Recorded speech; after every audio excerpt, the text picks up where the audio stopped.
Today I'm going to talk about 7 ways to lose stubborn fat. You ready for them? Number 1, cut out ultra-processed food. Number 2, extend your natural intermittent fasting period. Number 3, cut down your meal size every meal. Number 4, avoid sodas, regular and diet. Number 5, get moving. Get on an exercise plan. Number 6, lower your stress. And number 7, ways to lose stubborn fat, get better quality sleep. We're going to explain all this. Ready? Let's dive in. All right, first, let's talk about the idea that fat is stubborn. It's not. Basically, fat is fat. It's actually an organ system in your body. You need to have enough of it, and it actually has lots of functions, but it's only when you have too much fat that it becomes an actual problem. And the only reason you might have trouble losing it is that you haven't turned on all the different tricks you have inside your body that's necessary in order to be able to shed those pounds, all right? It's very easy to gain extra fat. It can be harder to actually lose it if you're not actually getting everything optimally in position to be able to shed extra body fat, all right? But here's another point. Just because you're losing weight doesn't mean that you're losing fat, all right? Now, in fact, what you are measuring on the bathroom scale when you step on it is actually only total body weight. This includes all the weight that your body is made out of.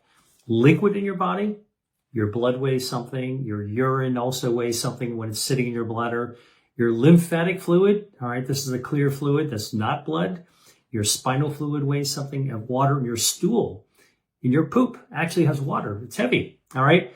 And then, of course, you've got muscle and bone, which are important tissues. They're also pretty heavy. And then you've got body fat, all right? So that's why the number on the scale really kind of is a composite of all those things and what you really want if you want to measure specifically body fat and specifically areas of the body fat that are of concern, like your visceral fat. That's the fat inside the tube of your body, all right? Then you need to actually look at body composition because that teases apart the different types of tissue that you're actually looking at. How much fat you have compared to how much muscle you have compared to how much bone you have, all right? That's important. And if you want to actually do body composition, there is a test. It's a gold standard test called the DEXA scan, all right? D-E-X-A or DXA. And this is the body scan that reads all these tissues, muscle, bone, soft tissue, and fat, and gives you a number for each of them. So it also tells you their location as well. The location of the fat is important, all right? Now, you can see the location of some fat when you look in the mirror, right? The double chin, the fat under your arms, the muffin top. Nobody wants that. But the real fat that you want to get rid of is excess fat that's inside your belly. Not sitting on top of your belly, it's sitting inside your belly. This is called visceral fat. The word viscera means guts, all right? And visceral fat is inside the tube of your body, all right? It's like down in here. And that kind of fat grows around and can wrap itself around your organs like a glove. Now, there's too much of it. This kind of visceral fat is dangerous because it can become inflamed. And now you've got this rind of inflammatory fat wrapped around your organs, all right? And when fat is inflamed, when you have too much of it, that's when the danger starts for all kinds of chronic diseases, all right? Now, before we talk about getting rid of the stubborn, harmful extra fat, which is what you want to do, I want to actually just spend a moment saying why body fat is actually beneficial, all right? So you've heard me say this before. Body fat is an organ. It's an actual organ in your body, as important as your kidneys, your liver, your thyroid, your eyeballs, your brain. It's an organ. And because it's an organ, it actually has physiological functions. Physiological just means servicing, basically everyday living. So you can go about on your way in a healthy way. So I want to walk through why body fat is actually important. Number 1, body fat is a cushion. All right. Thank goodness we have a cushion because if you didn't have any fat that acts as a padding, if you tripped on a rug, fell on the ground, your organs might split open. All right. I mean, that's how delicate some of our organs are. Good thing we've got some body fat. It actually cushions us, all right? It's like an airbag. Number 2, body fat actually serves as a fuel tank, all right? Our adipocytes, fat cells, Adipose is fat tissue. All right, body fat is actually called adipose tissue, but our adipocytes, our fat cells, actually are fuel tanks, just like the fuel tank in your car.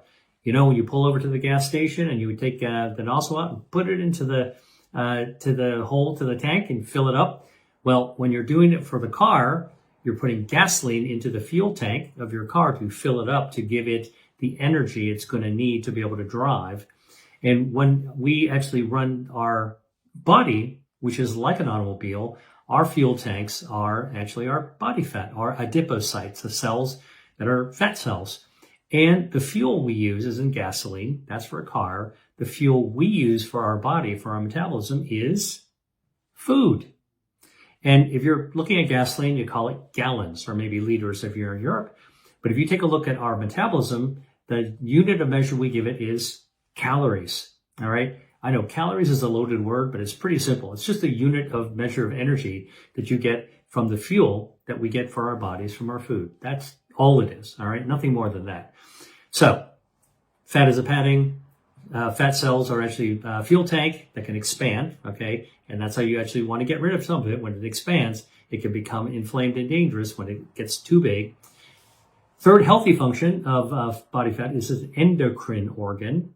All right, endocrine meaning it produces hormones, and the hormones that got released in your bloodstream, and the hormones go elsewhere in your bloodstream and act on tissues, right?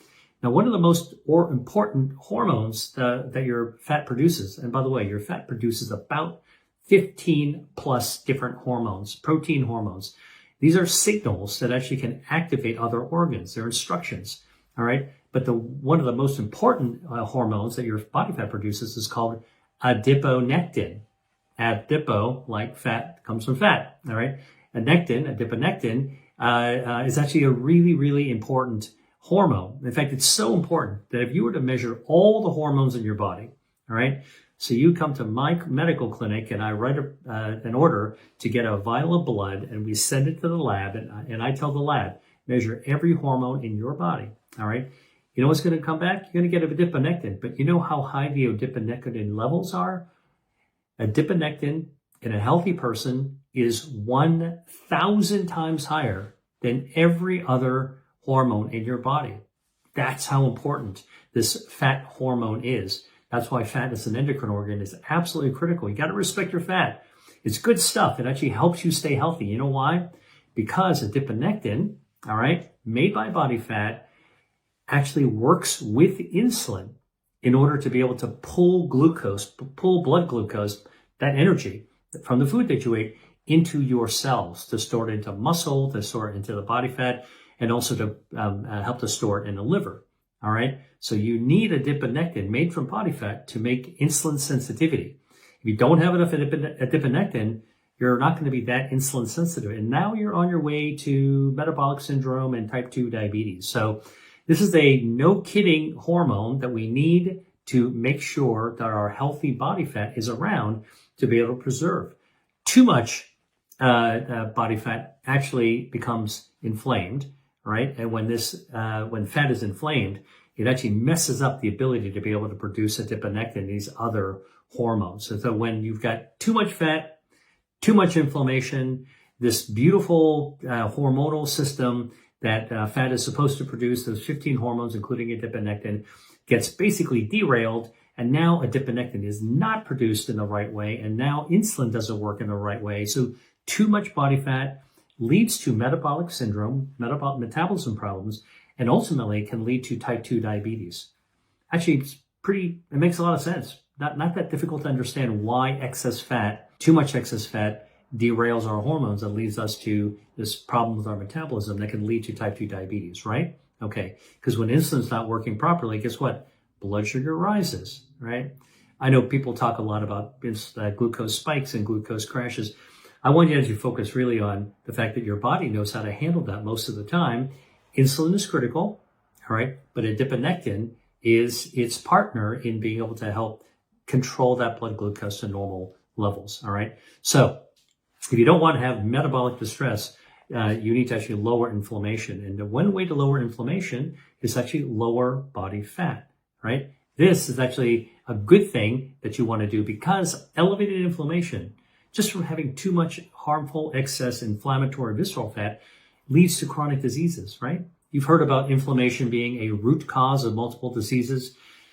I don't know if it's a root cause, but I can tell you that it actually it stokes diseases to keep on marching forward faster. It can make diabetes worse. It can make cardiovascular disease worse. It can actually even make dementia worse. And it can make cancer worse, all right? So these are the right reasons to lower the risk of these really bad diseases. That's the reason to actually fight harmful body fat. And yeah, you get a little extra benefit if you look in the mirror and you look a little bit better. That's an extra perk. But the fat that's subcutaneous fat. But the real fat you want to fight is the one that's inside the tube of your body, visceral fat. Okay? So now, one of the things that you can do to fight visceral fat is burn down more calories. You want to burn more of that fat away, and you want to eat healthy plant-based foods, right? There's a whole list of things that you can actually do. But if you've been trying to lose weight and you kind of feel like you're not losing much at all, maybe none, or you're losing it, but you think you could do better, here are some of the things that you want to actually think about in order to be able to put your foot in the gas pedal and get a little bit more mileage out of weight loss, all right? So here's 7 of the most important ones. Number 1, cut out ultra-processed foods from your diet. Now, why? Because ultra-processed foods have been shown to damage your gut health. Your gut health is the gut microbiome, all right? This healthy bacteria that does so many things, including lowering inflammation, including help our body process glucose more efficiently. That insulin sensitivity, our gut bacteria also plays a role, all right? And also processing lipids, so lowering blood cholesterol. Our gut bacteria, although we don't understand exactly how it does it, our gut bacteria actually controls all of these factors. So eating ultra-processed foods, all right, can damage that. Why? Because ultra-processed foods have lots and lots of additives that you don't get in normal whole foods that you might cook into a delicious Mediterranean dish, for example, or a delicious Asian dish. These are, I always tell people, I eat Mediterranean style. That's what I wrote about in my book, Eat to Beat Your Diet. And see, I'll show you where it is right here. There's a whole chapter on my way of eating Mediterranean style. But ultra-processed foods have these additives: artificial preservative, artificial coloring, artificial flavoring, thickeners, emulsifiers, all right, stabilizers, so that the food will last a long time, sitting on a shelf of a grocery store someplace. All right, all these things have been shown in the lab to be harmful to your gut microbiome, your gut health. And when you derail your gut health, you derail your metabolic health as well. And your inflammation starts to rise, because the best non-steroidal anti-inflammatory that we have is actually in our gut bacteria, all right? Plus, our gut bacteria helps to maintain insulin sensitivity. So in addition to adiponectin, our gut bacteria also plays a role in insulin sensitivity. So if you want to actually draw on that glucose, which then helps you metabolize your energy more efficiently, you want to actually be able to, and not sit around and causing more problems, you want actually good gut health. Now, the other thing is that our healthy gut bacteria it helps to control a process called thermogenesis. Now, you might have seen me talk about thermogenesis in one of my other videos, but thermogenesis, thermo is heat, genesis is generating heat. And one of the things our body does that's really remarkable in burning down excess body fat is to turn on thermogenesis. I kind of give it an example. It's like if you have a gas range, okay, and you want to boil some water or heat up some soup, what do? You go to the range, you go turn on the dial, click, click, click, whoosh, and you got a flame. That flame is hot. That's thermogenesis, all right? And in our body, there's a special kind of fat called brown fat that goes click, click, click, whoosh, turns on a heat generation, generates heat, thermogenesis. That's brown fat that does it. And in order to be able to draw down the fuel to be able to create that heat, now on your stove, it's coming from the gas lines going into your house, but in your body, the brown fat triggers thermogenesis by drawing the energy from your excess harmful visceral fat. You want to burn down more fat? Do thermogenesis, and your gut health is actually important for this. So If you eat ultra-processed foods, you might be damaging your gut microbiome. So cut out those ultra-processed foods is very, very important in order to be able to help your gut, help you push forward that idea of losing extra body fat, right? So this video is really about if you're on a weight loss program, you're trying to figure out like, what can I do to optimize and lose a little bit more? Cutting out, I would say cut out. All right. If you want to kind of push the envelope, cut out ultra processed foods. All right. Hey there. Have you heard of intermittent fasting? I'm sure you have. It's not what you eat, but it's about when you eat. And I've got a simple guide to help you get started with intermittent fasting.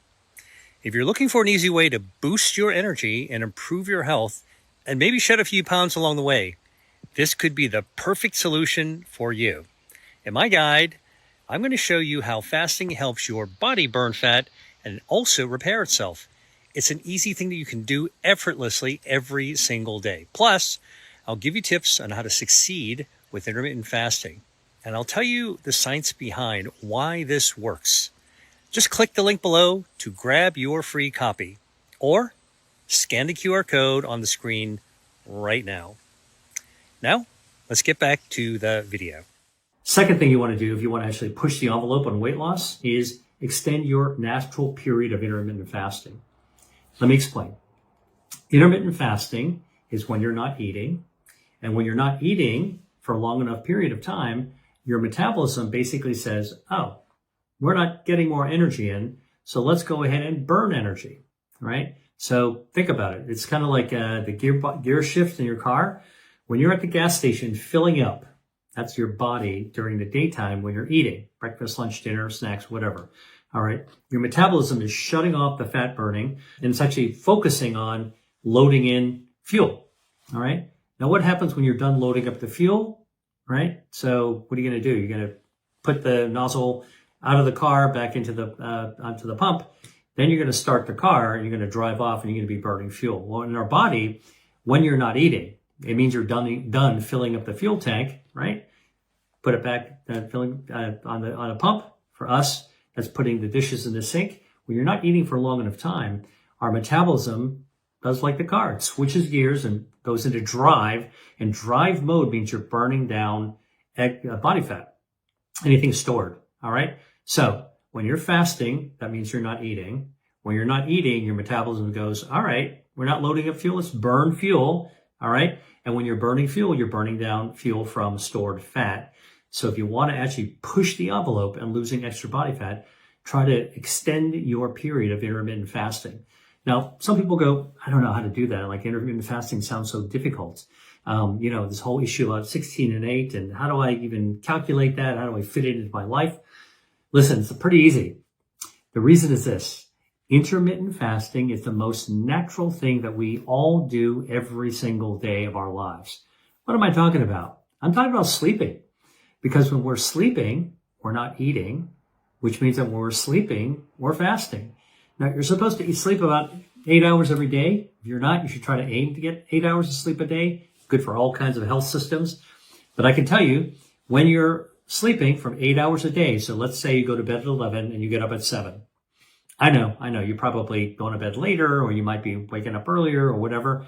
That's okay. I'm just kind of giving you an example here. You go to bed at 11 and you get up at 7 in the morning. That's 8 hours of sleep. All right. During that period of time, your body, your metabolism is shifting into gears like a Ferrari, like a sports car to burn down fuel that's been stored in your fat. So if you want to push the envelope to burn down some extra fuel, how do you do it? Pretty easy. Extend this window, this period of time of intermittent fasting. How do you do it? All right. So I'm going to tell you how I do it because this is actually simple. If I can do it, you guys can do it. First thing is the night before you go to bed, don't eat after dinner. All right. So think about how many people who eat dinner. Let's say that you eat dinner at 7 and you finish at 8. And then you go do some work or you watch some Netflix or whatever you're actually doing. You might have a snack with you. All right. Or you might have a late dessert or you might have a bedtime snack. You might out of habit. You might basically get in your PJs before you brush your teeth, go check out the refrigerator one more time. Hey, is there anything here that I actually want to eat? Don't do that. All right. What you want to do to extend your fasting window, natural window, is when you're done eating the night before. So my example is that you eat dinner at 7, you put the dishes away at 8. That is a signal, all right, that you're done eating for the day. Of course you ate enough, all right, you're fine. All right, it's only habit after that you would eat afterwards. Put the dishes away, that's it for food till the next day. So let's say if you put your dishes away at 8, you don't go to bed till 11. Again, I'm just giving you an example of this. 8, 9, 10, 11, that's 3 hours, 3 extra hours that you have of extending your fast if you don't eat, all right? 3 extra hours. That's 3 hours before bedtime, then 8 hours, 11 to 7, all right? 3 plus 8, that's 11 hours of fasting just by not eating after dinner, just by saying when you put your dishes away, you're done. That itself gives your body a little extra push in order to be able to help you burn down extra body fat for weight loss. All right. Now you want to do it even a little bit further because I like to get the most out of whatever it is I'm doing. All right. So in the morning, you're going to get up, right? Don't do what your mommy told you to do, which is like from childhood. We all have the same thing. Hey, hurry up, get up, roll down to the kitchen, have some breakfast so you can actually have some energy in your body to learn at school. No, don't do that. We're adults. And I'll tell you what you can do when you get up in the morning. Don't eat breakfast right away. Whatever you do, don't eat breakfast right away. Do exactly what your mom didn't want you to do. All right. For me, I get up, I brush my teeth, I take a shower, take my time getting dressed. All right. I do not go to sit down and eat breakfast right away. I might open a door and go out for a walk if the day is nice. I might pick up a book that I was reading and read a few pages. Just chill out and relax and read a little bit. All right. Stimulate my brain. I might, okay, I admit it. I might scroll through my emails or look through the news to see what's going on. All right. My point is take about an hour after you get up before you eat anything. All right. Now let's do the math. Put the dishes away. You got 3 hours to bedtime at 11. 11 to 7, you're asleep. That's 3 plus 8. That's 11 hours. Now you get up in the morning. Don't eat for an hour. That's 1 extra hour. 11 plus 1 is 12. And suddenly you've gone from 8 hours of fasting to 12 hours of fasting. Pretty awesome, right? So, and it's an easy way to do it. Like you don't have to suffer that much. That's actually, anybody can actually do that. That's a way of actually pushing the pedal to the metal to be able to actually lose a little extra body weight. And anybody can do it. So if you're trying to lose weight and you're trying to figure out what else I can actually do, extending your intermittent fasting window is one of it. Now, if you want to get really serious and really push it, to the hilt, here's what you do. Skip breakfast altogether, right? You get up at 7. Now just skip breakfast. I sometimes skip breakfast because I'm busy and I've just gotten used to it and it's no biggie. All right. I might get a little hungry, but I push right through it. By the way, coffee and tea, as long as you don't put milk or sugar in it, does not break your fast. So for me, if you get up in the morning and you want to skip breakfast, but you can still have your coffee, that's fine. All right. But here's how you really push it. Instead of having breakfast, you get up at 7. Now you actually don't eat until lunch. So skip breakfast. Now you gain 4 extra hours, and that's 12 plus 4. That's 16 hours. All right. So if you want to do that intense 16-8 fasting, 12 hours of eating and 12 hours not eating, that will actually work for you. You want to push the pedal to the metal, do 16 hours of fasting and 8 hours of eating. Do what I just said. Skip breakfast. Eat at noon. The key is not to overeat when you're actually eating. That is actually very, very important. And that brings me to the third tip to actually extend your weight loss a little bit more than what you might be already doing. Like, again, how do you lose that stubborn fat? Meaning, how do you jumpstart a little bit more weight loss? This is an easy one, all right? Cut down your meal size. Every single meal, cut down the size, all right? And the reason is very simple, all right? If you want to lose weight, you don't want to be putting more calories into your body because you got to burn those calories if you want to actually lose weight. Food is our fuel. If you're putting too much fuel in the tank, you got to burn it off if you actually want to lose weight. All right. So whenever you get a plate of food, that plate is the energy you're going to be loading in your body. Just remember, if you want to lose weight, you're going to be burning that off. You put a big mound of food on your plate, you got a little extra work to do to burn. So if you're not losing the weight that you want to lose, you want to actually be able to actually just decrease the amount of food that you're actually eating, right? So the next time you have a plate of food in front of you, or have a plate you're going to put food on, one of the things you want to ask is, why do I need so much food on my plate? Now, if you are in a restaurant, some chef, okay, or kitchen staff actually composed the plate for you and they stuck all the stuff on there. Some places want to be generous and they put a gigantic amount of food on. I find that to be wasteful because people should not be eating that amount of food, right? Like, we used to complain about like the French restaurant, they serve a little tiny morsel. That might have actually been better for you. You could be a little more generous, but whatever amount somebody else serves you, don't feel like you have to finish it. All right. So I always say, whatever your eyes see, take 2/3 of it only. Cut out a third. Now, if you're serving yourself, all right, whatever your instinct is to put food on the plate, take only 2/3.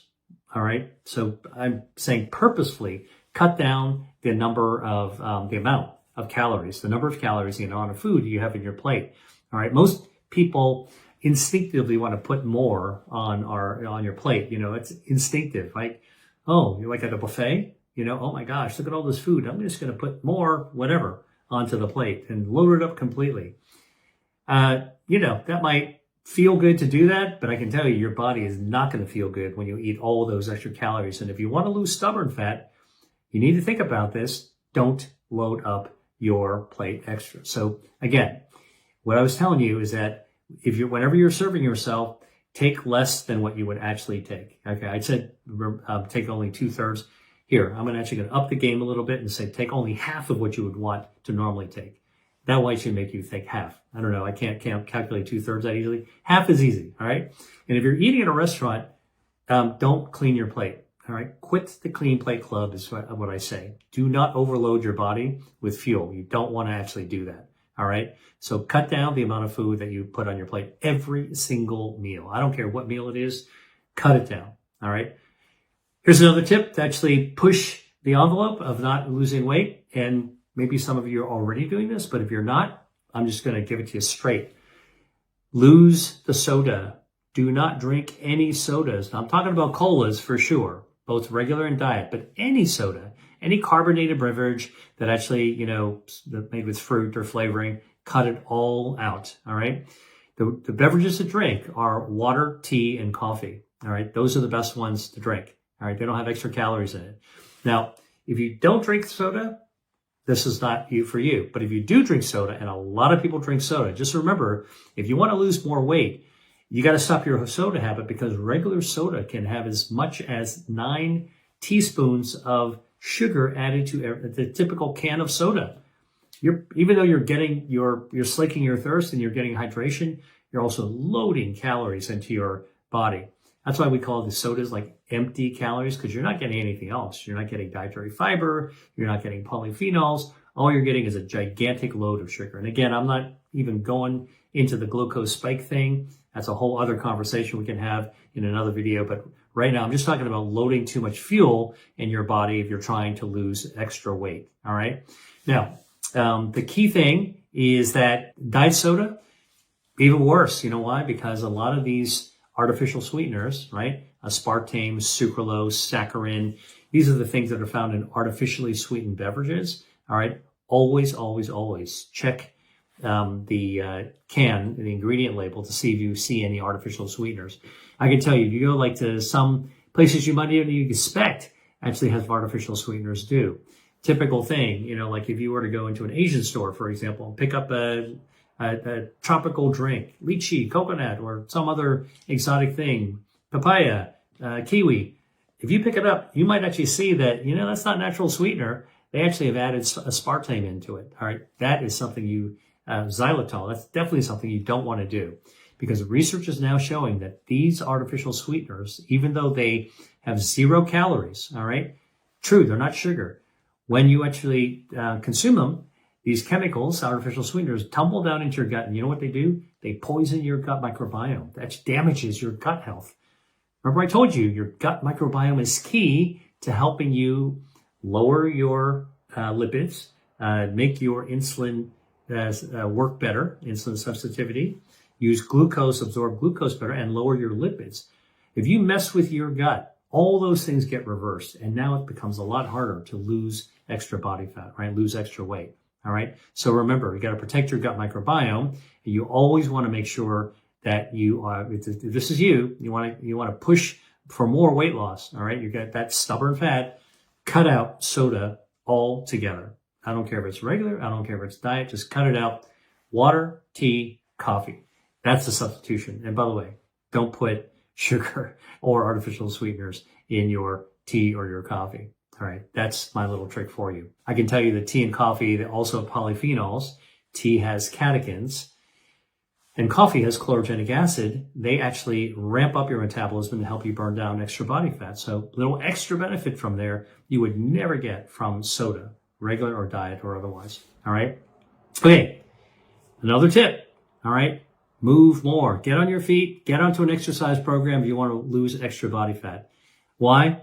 Simply put, when you're actually in motion, you're physically in motion, you're going to burn calories. Listen, just sitting around all day long, you're tapping on your laptop and then you got to do your laundry and then you got to go to the bathroom and you got to actually go out and get the mail. All that stuff does burn calories as well. In fact, even fidgeting, tap, tap, tap, tap, shaking the leg, that burns calories as well. But we can burn a lot more calories to actually make yourself burn down extra fat if you exercise. Now, I always tell people, because a lot of people don't exercise, the simplest way to get started is simply to go for a walk, 30-minute walk every day. Do it, squeeze it into your day, however you can. Morning, break it up. After dinner, for me, after dinner is a good one. All right. Move 30 minutes, walk briskly. All right. Get a little cardio out of it. Make it so that not that easy for you to have a conversation. All right. But that's a good brisk walk. It's good for your heart, but it's also good for burning down calories. But you could get into you can kick it up a notch and really get into an exercise program, whether it's aerobics, cardio, running, jogging, swimming, playing tennis, basketball. Hey, you know what? Even ballroom dancing, great way to actually get your heart rate up and to burn down those extra calories. And it's a social activity as well. All right. If you're playing tennis or dancing with a partner, that's really good because socializing actually has been shown to actually improve longevity. So it's an important key to actually living longer is actually to have family and friends that you actually relate to. Right. So remember to exercise. You want to step up your calorie burn. That's actually something that you should be thinking about. In addition to all these other things that I talked about, stepping up your exercise, everyone can always do more exercise. Now, if you're somebody who has other conditions like a heart condition or, if you've got diabetes, if you've got arthritis, definitely before you pick up on a new exercise program, something new, something more rigorous, talk with your doctor about it because you want to make sure that you whatever you're planning on doing is actually safe and you can get some guidelines. I can't give you medical advice, but as a doctor, I can tell you if a patient's talking to me about that, I would actually take their entire picture into consideration and maybe give them some words of caution.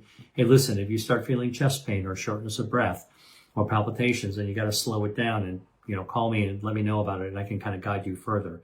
So this is how you can work with your doctor before you really step up on your exercise program. If you're a young, healthy person, no problem. But if you want to actually lose weight, if you want to actually push weight loss a little bit further, that stubborn body fat, it could be that you just needed to move a little bit more or do any of these other things that we've actually talked about as well. All right. Okay. Next step for pushing the envelope for weight loss is to lower your stress. Chill out. Easier said than done. I know. All right. Listen, we are stress machines and we live in a world where there's a lot of stress, even if it's not in our own lives, which most people have. All you got to do is to take a look at the outside world, read the news. You can see there's a lot of friggin' stress out there. All right. Now that actually makes it harder to lose weight. You know why? Because stress causes cortisol to come out. Cortisol is a stress hormone. It is the hormone that's called a fight or flight hormone. You want to fight. All right. It actually puts you in a state of mind that actually allows you to actually burn down, move quickly and get into action to be able to fight. Now, a little stress is normal and maybe even healthy. All right. Short bursts of cortisol, kind of keep you in good shape. But chronic cortisol, chronic stress, and this is what I'm talking about. We live in a world with a lot of chronic stress. Chronic stress actually is very, very dangerous for your overall health. And it makes it hard to actually focus on the things to do weight loss. So in addition to raising your blood pressure, which is what stress does, in addition to altering your mental health, so you're like totally stressed out all the time, can even be depressed, chronic stress has been shown to cause weight gain, not weight loss. Let me repeat that. Chronic stress with cortisol, all right, causes weight gain, makes it harder to lose weight. A lot of reasons for this. I don't have time to go into all the hormone physiology about it, but one thing is clear. When you are super stressed, it's easier to overeat. It's easier to choose unhealthy foods, and that all that can cause you to gain weight. I'm so stressed out. I can't work out today. All right. You can undo a lot of these other steps if you're constantly stressed. I don't have a quick fix for you in terms of reducing your stress. That's very individual, but I can tell you there are some things that can be useful. First starts with just breathing. All right. Breathing can actually help you relax and can help you lower your blood pressure. You know how to do this? Slow down your breathing, and you can control your breathing by breathing in through your nose. Hold it, and then breathe out through your mouth. All right. If that sounds earthy, crunchy, let me tell you, there's some real science behind it, because when you breathe in through your nose, you've got sinuses, right? Breathing in through your nose actually helps your body generate nitric oxide. This is the signaling molecule. Won a Nobel Prize. The discoverer who worked on it, won the Nobel Prize. My friend and colleague, Dr. Lou Ignarro. Actually, breathing in through your nose causes nitric oxide to be generated in your body, and nitric oxide relaxes your blood vessels, and you start to calm immediately. All right. That's why when people tell you to meditate, take a moment and breathe. Breathe out through your mouth. You don't want to actually breathe out through your nose after you do that, because you'll snort out all the nitric oxide. Breathe in, the nitric oxide gets built up. Breathe out, the air comes out, the carbon dioxide comes out from your lungs, but you're retaining the nitric oxide. That relaxes you. Trust me, it actually works. Walking or exercising also is really, really a good way to counter stress and to relax you as well. Listening to music is also a way of actually lowering stress. Now, what kind of music? Listen, try some classical music. I know classical music isn't everybody's bag of tea, but classical music has been shown to actually be much more relaxing than, let's say, rock music. All right. This has been studied in the lab, actually, when you actually take lab animals and you expose them to classical music versus rock music or popular music. The classical music animals always have a more chill hormonal system. So if you don't like classical music, try putting some on your playlist and see what type you like. There's so many different kinds. Or if you have music that just calms you, whether it's jazz, instrumental, or maybe a song that is calming for you, put that on too. Or a singer whose voice is really calming, that actually can help you lower stress as well. That's a really good, easy thing to do. Music. All right. If you have a hobby, and a lot of people don't have hobbies, and this is a whole other conversation about quality of life and longevity, but getting a hobby is a really important thing. If you find a hobby you're really interested in and you feel kind of stressed out, just go right over to your hobby and do it. That also lowers stress. Another way to lower stress is if you have an animal, all right? Pet dog, pet cat, all right? They're kind of furry, cuddly, give you a very meaningful lowering of blood pressure and helps you chill out if you are feeling stressed. All right. If you look into a dog's eyes and gaze into their eyes, it's actually quite calming. All right. And I think the dog knows that. Same thing as a cat. If you pat a cat, all right, stroke a cat and it starts purring, it feels relaxed and chilled. That actually makes you feel chilled as well. Having a pet has been shown to lower chronic stress. So that's another little trick you might actually want to consider doing. Having a pet if you don't have one. And if you have one, use your pet. All right. That's a good way to lower stress as well. Again, if you want to actually push the envelope, really get a little bit more weight loss going on, maybe you haven't put enough focus on managing your chronic stress. I'm just telling you, it's very individual because everyone's stress is different and everybody responds to lowering stress in different ways. But this is something that you can do. Oh, one last thing I'll tell you. Humor it turns out that having a good laugh, comedy club or listening to a podcast by a comedian, that can actually help you lower stress as well. So again, I'm just trying to give you some really different types of simple ways to actually lower your stress. All right. Now, the seventh way I'm telling you in this video of how to actually push the envelope to lose a little bit more weight if you're having difficulty getting rid of that stubborn body fat is get some good quality sleep. Sleep. Okay, Z's. And sleeping is key not only for overall health, but it actually helps your hormones, helps your metabolism, helps your gut health. All right, all those things are helped by good quality sleep. Now, if you know how important this is. If you've ever experienced jet lag, you fly one coast to the next coast, or you fly internationally and you come back, right?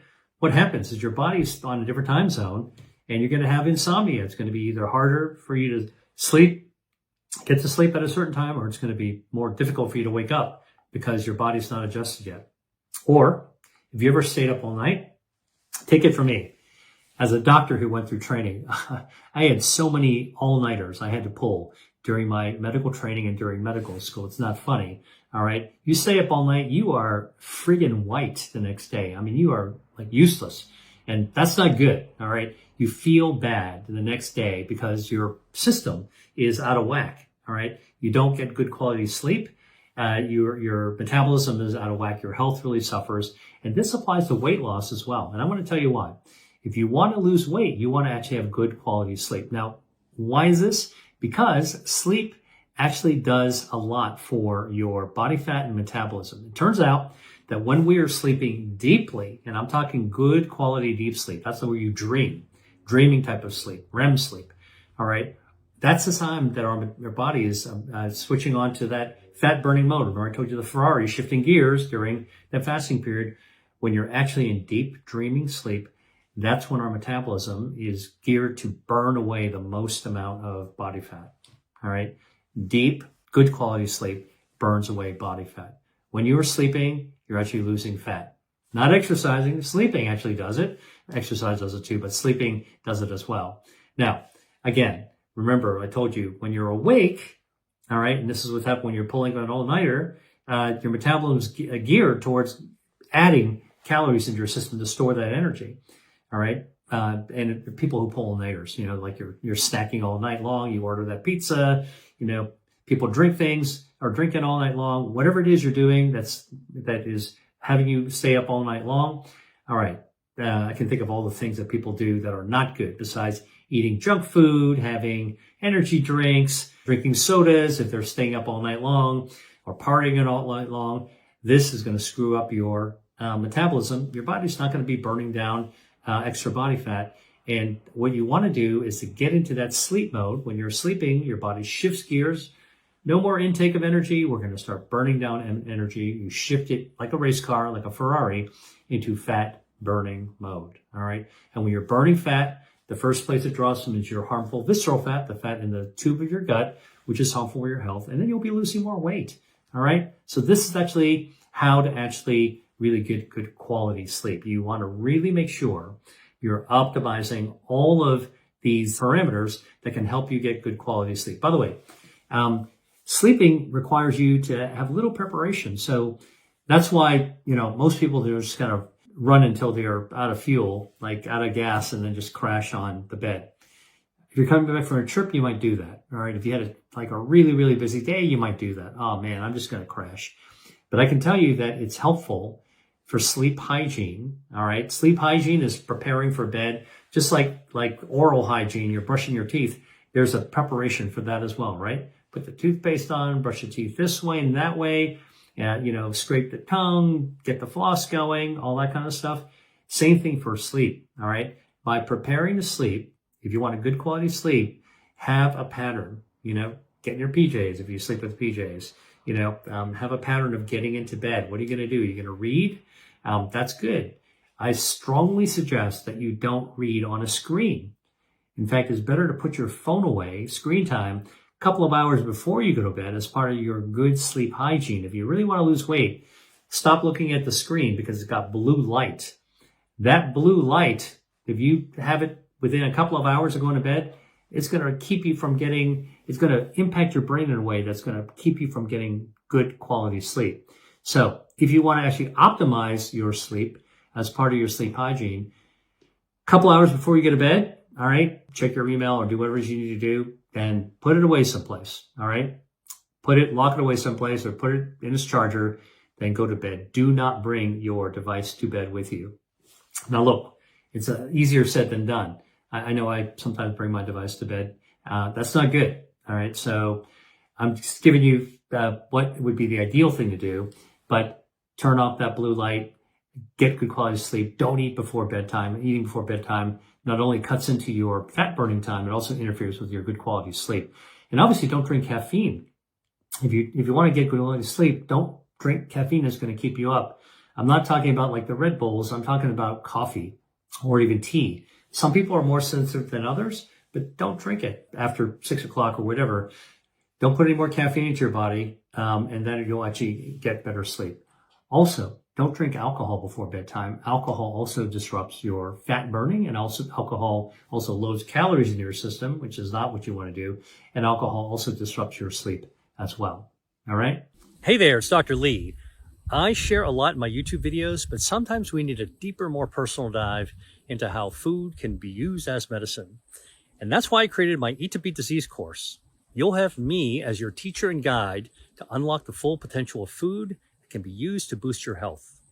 My course is packed with the latest science and practical strategies.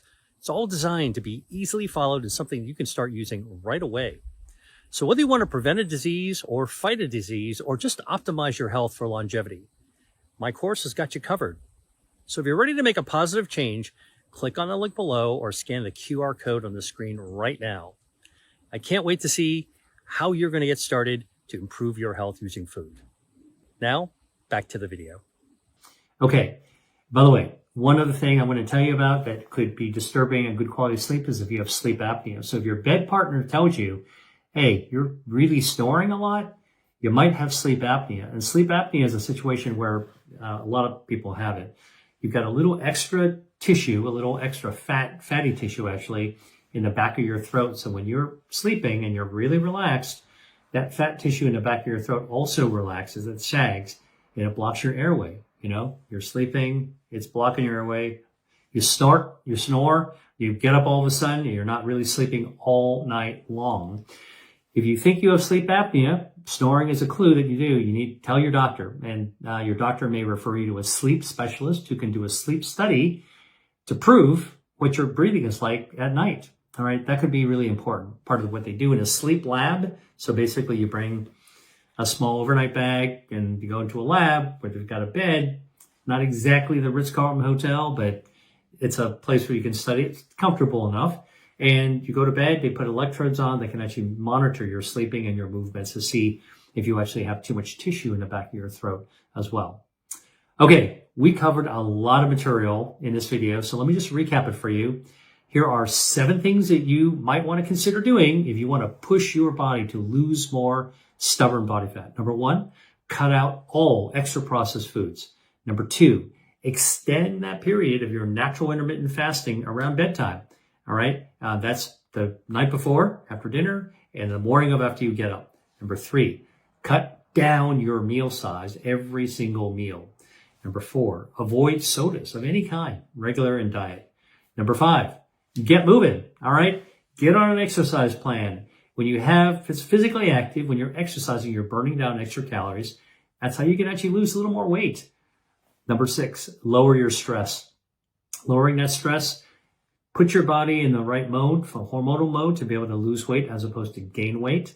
All right, you want to lose weight. You want to lower that stress. So good for other aspects of your health as well. Lots of little tips I gave you on how you can do that, including breathing.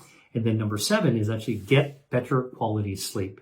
Sleeping is key for burning down fat. Maybe counterintuitive, but it actually is what actually happens. So you want to get as good quality sleep as possible, and you'll be better for it the next day anyway. 5 snacks that I love that can help burn harmful body fat. These foods are highly nutritious as well. The first food are walnuts. Now, Walnuts turn on a process called thermogenesis, which means what it sounds like, thermal, like heating up. And thermogenesis is like turning on a space heater inside your body that can burn down harmful body fat. Now, this is actually done by brown fat that's inside your body. And a study from the University of Wollongong in Australia looked at 175 subjects for a year. And what they did is they studied walnuts. Now, most of these people in the study were women in their early 40s who were overweight, obese, and the researchers divided them into three groups. One group got dietary guidance to eat general plant-based foods, so basic healthy advice. And the other two groups got personalized dietary counseling based on their body size, their individual needs, rather than just sort of like the hand-wavy general advice. And of these two groups, one of them, in addition, got 1/4 cup, not very much, of walnuts to eat every single day. So that was about the equivalent of 30 grams of walnuts, or about 7 whole walnuts, or 14 halves. And everyone in the study had their body weight measured at the very beginning of the study at 3 months' time, and then at the end of the study, which is at 1 year. And here's what they found when it comes to walnuts.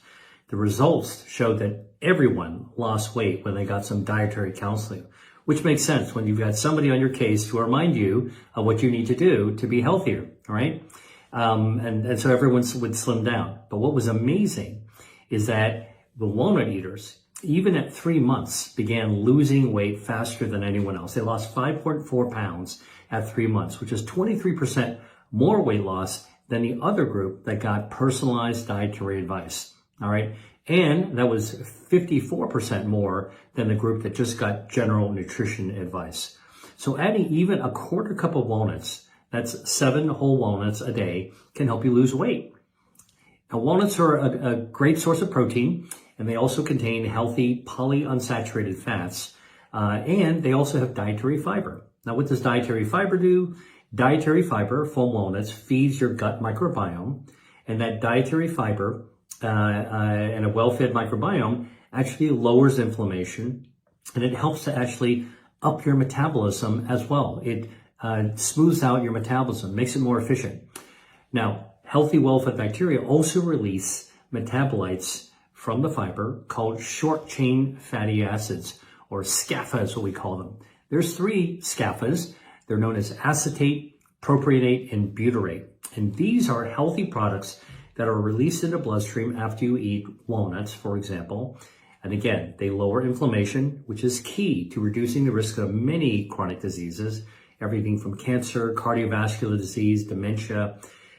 And these short-chain fatty acids even improve our mood by sending messages to our brain, which then trigger the release of neurotransmitters, oxytocin, serotonin, dopamine. So eating walnuts is not only a great snack, not only a great source of protein, but also good for overall mood, overall health, and to lose excess body weight. Now, how do I use walnuts? I like to toast some walnuts, just in a pan. If you get a stainless steel pan over the heat, okay, you can crush some up and just move the pan a little bit and you'll actually get them to nice and toasty. Sprinkle them onto yogurt. And if you want to add a little sweetness, add a little bit of organic honey. Or another way to use walnuts is to add them to a salad, like a roasted beet salad with a little bit of arugula, a little extra virgin olive oil, and a touch of maple syrup for sweetness. So these are the ways that I actually use walnuts. Or I'll just snack on them plain, which I love. The next up, fat-fighting snack is dark chocolate. Now, most people know that I like dark chocolate. I've done the research on it. But here's the thing. Chocolate itself is a confection. It's a candy. It's made in a factory or by artisans in small batches, and usually has added sugar and other flavors. But dark chocolate is based on cacao. All chocolate is based on cacao, but dark chocolate has more of the cacao. And cacao is a plant-based substance that has lots of polyphenols. So the greater the percentage of cacao, the more the plant-based polyphenols. And the best dark chocolates for you have 70% or higher percentage of cacao. 80% even better. And clinical studies have shown that eating dark chocolate is actually very heart healthy. So what does cacao have in it that's good for you? Well, cacao has bioactives like proanthocyanidin or theobromine or lycopene. And cacao also has dietary fiber. So here's how dark chocolate fights body fat. Now, the bioactives present in cacao prevent the buildup of fatty tissue. This has been studied in the lab.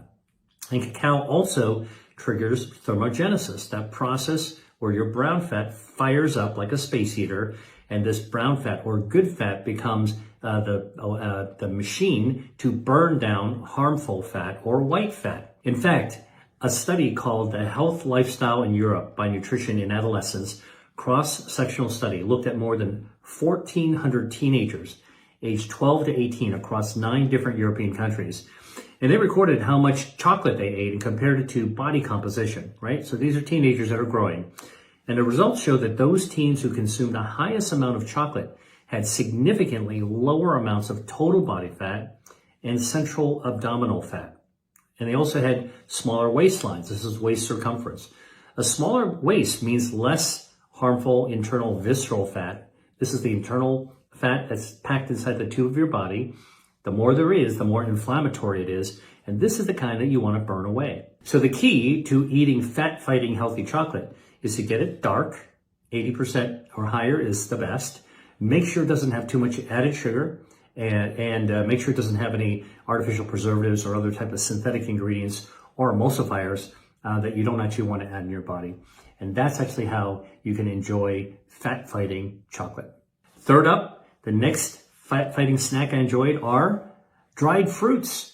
Now, you can find all kinds of dried fruits in the middle aisles of the grocery store. And one of my favorite kinds are dried apples. They could be apple rings, they could be apple pieces. Now, here's a caveat. Whenever you get anything in the middle aisle, including dried fruit, I recommend that you read the ingredient label. Okay, you want to make sure that that product, including dried fruit like dried apples, doesn't have a lot of harmful chemical additives that you don't want in your body. But you can get dried organic apple pieces, all right, and they're great because they're very lightweight, easy to carry around, and they often contain the peel as well. Now, organic means that you're not sprayed with pesticides, and so the peel is that in organic apples are safe to eat. What's in the flesh of apples, dried or fresh? Well, the flesh of the apple contains a bioactive called chlorogenic acid, all right? And the skin contains something called ursolic acid. Now, I study food as medicine, so I know the names of these chemicals. You don't need to memorize them, but just know that scientists have actually figured some of these things out. Now, both chlorogenic acid in the flesh and ursolic acid in the skin turn on, you guessed it, thermogenesis. That's that process that helps good fat burn away bad fat in the body. In fact, a study by Florida State University looked at 160 postmenopausal women and showed that eating just 3/4 of a cup of dried apples per day led to a 3.3 pound weight loss over the course of a year. And by the way, these women also had lower total cholesterol in their blood lipid panel. So actually eating dried apples also improved lipids. The other thing that the study showed is that the dried apple eaters also had lower blood levels of an inflammatory marker called CRP, or C-reactive protein. And by the end of the study, the dried apple eaters' CRP had fallen by 32% compared to when they started the study, before they started eating dried apples. Now, here's an important tip when it comes to eating snacks like dried apples. Number one, don't eat too much of them, because although they contain bioactives like chlorogenic acid and ursolic acid, all good for you, dried fruit, as well as fresh, contain fruit sugars. Now, drying concentrates the fruit, so if you eat too many, and it's very easy to eat a lot of dried fruit, you'll be consuming a lot of the sugar at the same time. So, just like any other fruit, just like any other food, just like any other snack, practice moderation. That's the best way to get the good stuff without eating too much of the things that can overwhelm your metabolism. Another favorite snack I want to talk about are strawberries. Now, I love strawberries, especially during the summer when they are in season. And if you want to get the best strawberries, go to a farmer's market and find out which ones are grown locally. And they're the ones that are actually going to taste the sweetest and be the freshest. I go for organic strawberries because organic strawberries will actually contain the highest amount of the bioactive called ellagic acid inside their flesh. Now, ellagic acid triggers thermogenesis to burn down harmful body fat. The other reason I go for organic is because strawberry skin can absorb pesticides. Conventionally grown strawberries are sprayed with pesticides, and you can't peel off strawberry skin, right? And it's very super thin, so it'll absorb those chemicals. So that's why organic strawberries are always better, all right? Now, what's the clinical evidence that strawberries can actually burn fat? Well, a study by the Harvard School of Public Health and the Tufts Friedman School of Nutrition looked at, get this, 133,000 people who were eating plant-based foods, including strawberries, and they studied them over 4 years. And what the researchers found was that eating the equivalent of just 1 cup of strawberries per day was associated with 1.5 pound weight loss.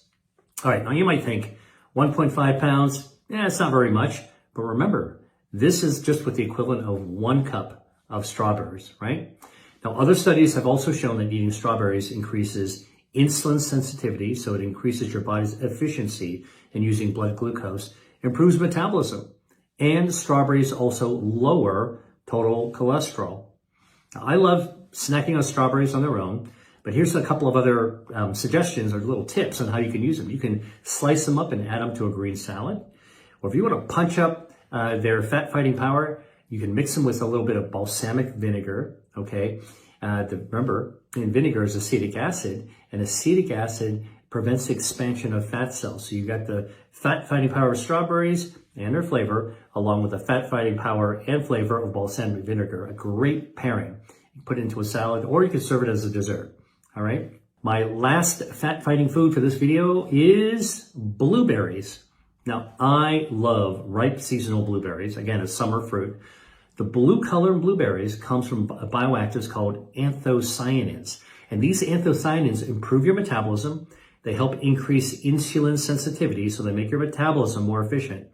And they help your body make more of the healthy brown fat, that helpful fat, that beneficial fat that burns down harmful white fat. Remember, brown fat can be turned on by thermogenesis to burn down harmful white fat, visceral fat. And researchers from Turkey have studied 54 adults who are overweight, and all these adults were in a weight loss program so they could actually get healthier. They also started to limit their calories and give them a little bit of exercise. And after 6 weeks, what the researchers wanted to do is to see if you could actually bump up the effect, the power of all this other weight loss program with blueberries. So half of the group was given 1/4 cup of frozen organic blueberries. Now pay attention to this, frozen, okay? Frozen is good. Organic, more bioactives, less pesticides. And they were given just 1/4 cup. That's very little to eat every day for 6 weeks, all right? The other half of the group that didn't get the blueberries actually got a placebo, all right? And here's what they found. Blueberry eaters on average lost 8 pounds, all right? Which was 21% more than the placebo eaters. And they also lost 5% more of their body fat. So eating blueberries amplifies whatever weight loss program you might be on. Exercise, caloric restriction, counseling, all that kind of stuff. Blueberries will actually help them work better. Now, another study looked at 2,700 people and showed that eating foods containing anthocyanins, like blueberries, led to people having less visceral fat, which is the harmful fat we want to avoid. So how do I eat blueberries? Well, I'll tell you, I pick them up and eat them plain, one by one. But if you want to make them a little fancier, let's say you want to serve them up at a dinner party or have a nice lunch, try zesting some lemon on it. Again, organic lemon. You're not going to be able to get the pesticides off of a conventional lemon skin, so buy organic lemons and zest it with a zester. Zest the lemon skin right on top of a bowl of blueberries. The two flavors work together great. Blueberries, okay, with the tartness of lemon, and you can serve this again in a bowl as a beautiful dessert. Put a little mint leaf on top if you want to get all Martha Stewart and add a little bit of decoration to it. All right, that's it. My snacks for fighting fat that are also delicious and nutritious. Hope this video inspired you to try them, and thanks for watching. Dr. Lee out. Hey, if you like that video, then you're going to love this one. Check it out.